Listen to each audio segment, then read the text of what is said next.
আসসালামু আলাইকুম, সবাইকে স্বাগতম আমার নতুন ভিডিওতে। কুয়াকাটা ভ্রমণের এটি আমার দ্বিতীয় ভিডিও। প্রথম ভিডিওতে দেখিয়েছিলাম কিভাবে বাসা থেকে কুয়াকাটা পর্যন্ত পৌঁছালাম। কুয়াকাটাকে বলা হয় সমুদ্রকন্যা। এখান থেকে সূর্যোদয় এবং সূর্যাস্ত দুটোই দেখা যায়।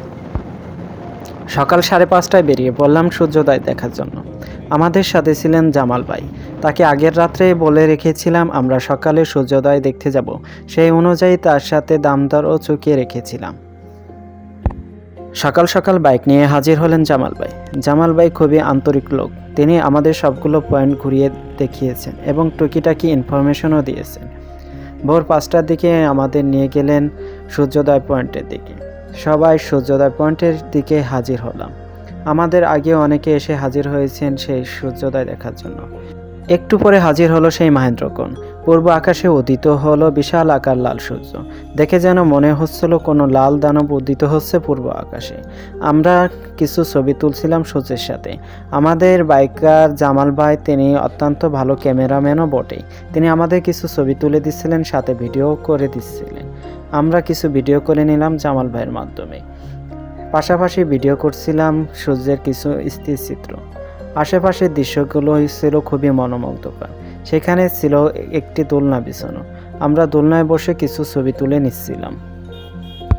সূর্যোদয়ের সময় চারপাশের দৃশ্যগুলো খুবই মনোরম লাগে, তাই আমরা কিছু ভিডিও করে নিচ্ছিলাম। এরপরে আমরা রওনা হলাম পরবর্তী স্পটের দিকে। আমাদের পরবর্তী স্পট ছিল কাওয়াচ্চার। কাওয়াচ্চার যাওয়ার জন্য আমাদের ছোট একটি নদী পার হতে হবে। নদী পার হওয়ার জন্য সবাই নৌকার জন্য অপেক্ষা করছিলাম। মাঝি ভাই আমাদের এসে নৌকায় তুললেন, সাথে বাইকগুলোও তুললেন। মাঝি ভাই সুন্দর করে আমাদের নদীটি পার করে দিলেন। আমাদের বাইকার ভাই অভিজ্ঞতার সহিত নদীর উপরের নৌকা থেকে বাইকটি নিচে নামালেন। আমরা পরবর্তী গন্তব্যের দিকে ছুটে চললাম।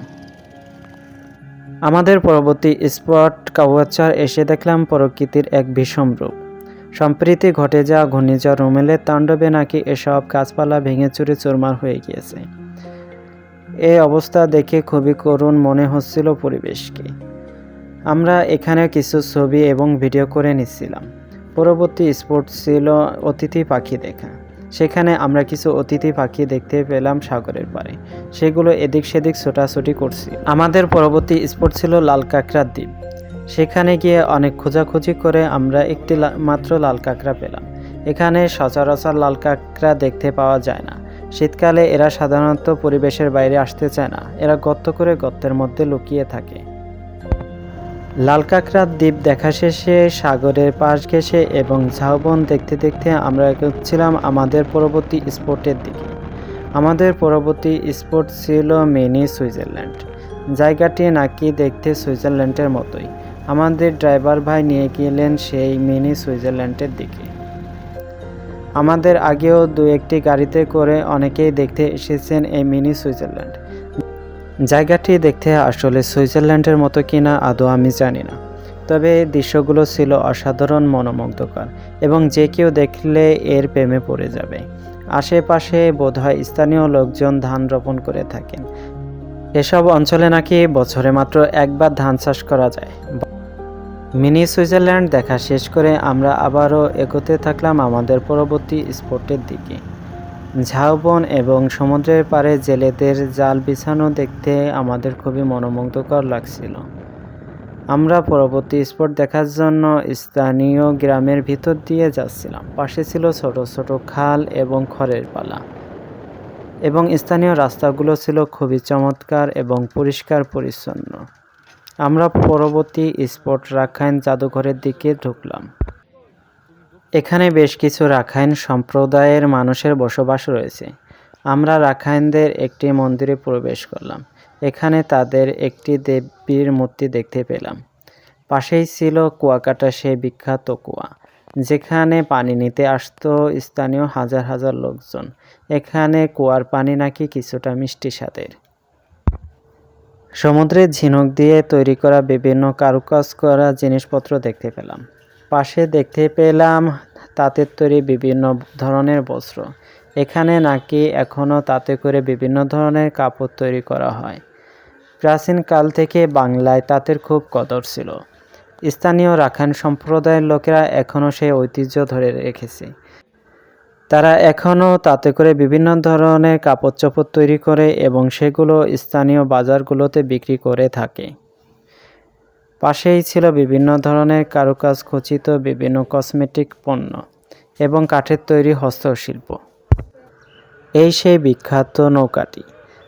এই নৌকাটির বয়স নাকি প্রায় 200 বছর। এই নৌকাতে করে নাকি রাখাইন সম্প্রদায়ের লোকজন এই কুয়াকাটা দ্বীপে এসেছিল এবং স্থায়ীভাবে বসবাস শুরু করে। এসব স্পট দেখা শেষ করে আমরা আবারও ফিরে এলাম সমুদ্র পাড়ে। সমুদ্র পাড়ে আসলেই মনটা ভালো হয়ে যায়। সমুদ্রের হিমেল হাওয়া মনটাকে রিফ্রেশ করে দেয় এবং সমস্ত দুঃখ যন্ত্রণা মন থেকে দূর করে দেয়।